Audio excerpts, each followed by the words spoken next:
আমার অনেক সময় খুব মন খারাপ হয়। হয়তো তোমাদেরও হয়। যদি স্কুলে থাকি তবে আমি ক্লাসে চলে যাই।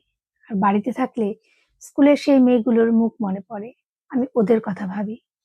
যেহেতু আমি একজন শিক্ষিকা, মন খারাপ থাকলে আমি সেই মেয়েগুলোর ভবিষ্যৎ ভাবি, ভবিষ্যৎ কল্পনা করি, ভবিষ্যতের স্বপ্ন দেখি। এদের মধ্যে কেউ ডাক্তার হবে, কেউ ইঞ্জিনিয়ার, কেউ বা বিজ্ঞানী, আবার কেউ পাইলট, কেউ লেখিকা, কেউ হয়তো একদিন মহাকাশে যাবে।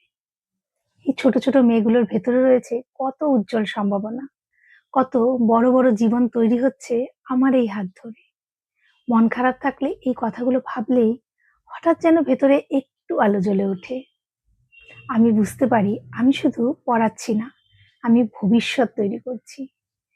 বুকের ভেতরের ভারটা একটু হলেও হালকা হয়ে যায়।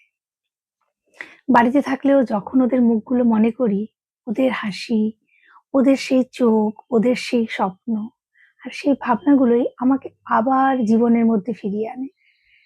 মন খারাপ থাকলেও এই মেয়েগুলো আমাকে বাঁচতে শেখায়। জীবনটা এতটাও ফাঁকা না, এর একটা মানে আছে।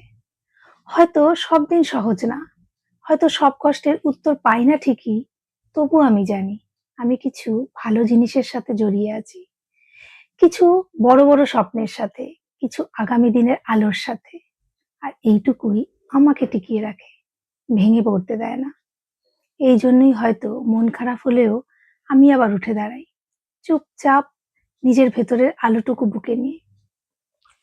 যদি তোমারও কখনো মন খারাপ হয়, নিজের আলোটা কোথায় আছে একটু খুঁজে দেখতে পারো।